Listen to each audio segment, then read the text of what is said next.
Chapter 14 of Sword and Sea. Percy stalked towards Ares, his sword riptide in his clenched fist.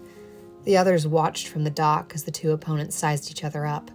Percy was a lanky little 6th grader with a magic pen sword. Ares was the god of war, with a massive build and a huge blade. The odds were not in Percy's favor. The pair fought in the surf of the beach, small waves crashing around their ankles. Percy was actually holding his own against his godly opponent. That is, until Ares forced him out of the water and into the sand. Percy blocked a heavy blow that forced him to the ground. Annabeth flinched forward, but Aliana grabbed her arm. If we interfere, then the deal is off. And what if Ares wins? Grover watched Percy anxiously, shifting his weight from hoof to hoof. Then we interfere. Aliana's shoulders relaxed as Percy got to his feet. He wasn't out of the game yet. Ares battered the son of Poseidon as he struggled to hold his sword aloft to block the incoming attacks. Percy, get to the ocean! Annabeth shouted over the clang of metal on metal. Ares bashed Percy with his sword, knocking him to the ground. Percy caught himself, his hands squishing in the wet sand. Wet. The farthest reaches of the surf washed over around his fingers. Re-energized, he jumped to his feet and lured Ares farther into the water. Ares, either unaware or unconcerned, continued until the water was halfway up his calves. Unlike what you would expect, Percy maneuvered much smoother and more easily in the knee-deep water, dodging Ares' clumsy swings and finally darting forward and stabbing his blade down into the water. Ares let out a cry to rival a thunderclap. The water around his feet rushed away, revealing Percy's sword through his foot. He turned, wild-eyed and furious, on the boy, who was astounded by his small victory. As Ares made a move to attack again, a massive wave crashed over him, washing him to shore like a beached whale. There was a lot of chaos in the parking lot off the beach, where Ares had lit several cop cars on fire.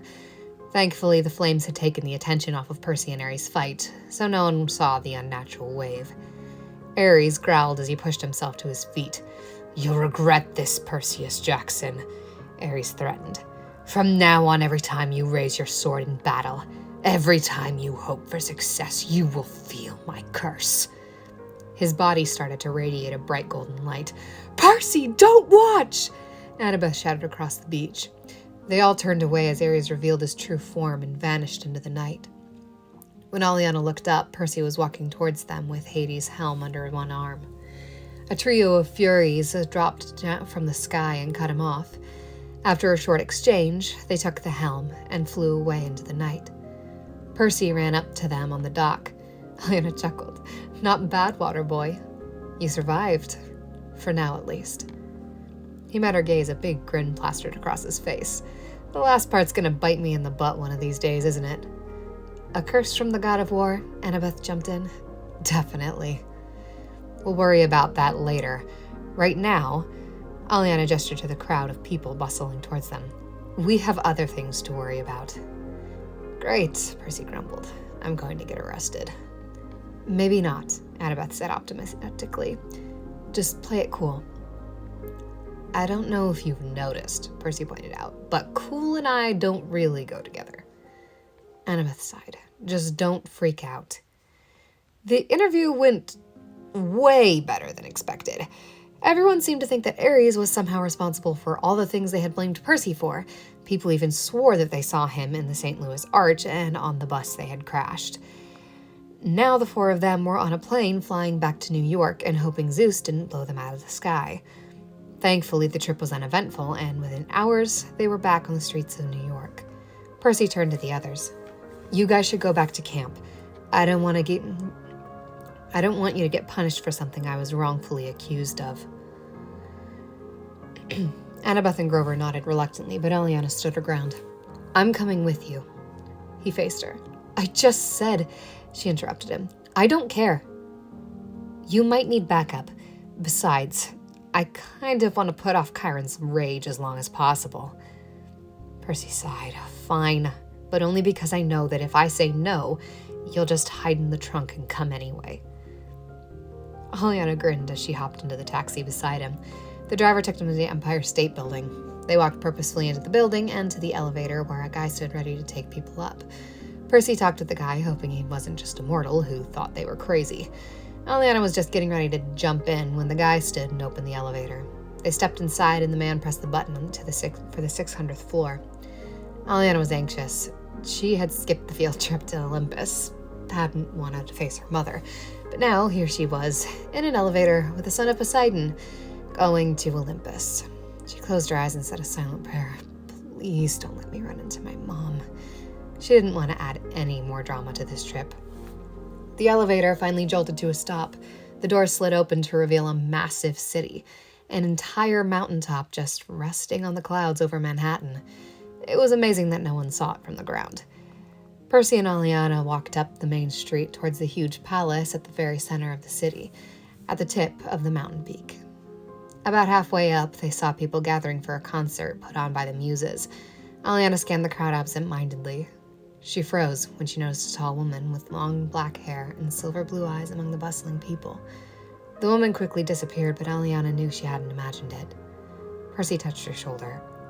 What's wrong? She faced him. Nothing. I thought I saw... It doesn't matter. Come on, we need to get this bolt back to its rightful owner. She walked away. Percy quickly checked the crowd, then jocked to catch up with her. Soon, they stood in a huge chamber with 12 thrones circling a large fire pit in the middle.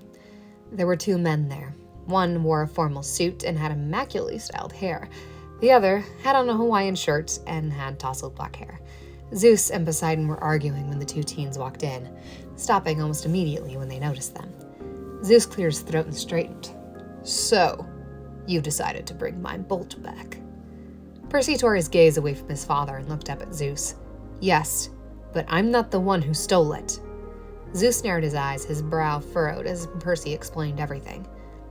I don't know who helped Ares, Percy finished, but it wasn't me. Zeus nodded, taking the master bolt from Percy's hand. It grew and sparked as he curled his fingers around it. Aliana tensed, waiting for the king of the gods to strike them down where they stood. She reached instinctively for her venomous dagger. Zeus didn't take his eyes off his bolt. What do you hope to accomplish with that tiny blade? I have not threatened you. Aliana forced herself to release the hilt. Apologies, force of habit. I'm not great at trusting people, even gods. Zeus focused on her. He chuckled. You really are exactly like her. I don't know why she thought she could hide it. Aliana's heart leaped into her throat. You know who my mother is? She scoffed as if it were obvious. Everyone knows who she is. She did everything short of claiming you. You look like her, act like her, talk like her. She even gave you a gift. He glanced at the precious dagger. She didn't hide it very well. Aliana could barely breathe. Then why hasn't she claimed me? She could feel her tears trying to force their way to the surface. Only she knows that. Zeus answered frankly and turned, leaving Aliana with more questions than answers. Poseidon sighed. Forgive my brother. He was never good at handling people. The god of the sea shrunk down to the size of a normal man and approached his son. Aliana looked at him. I suppose I owe you a debt of gratitude. He shook his head. You protected my son. That is reason enough for my aid. Aliana gave a slight bow, then looked at Percy. I'll be outside. He nodded, and she walked away.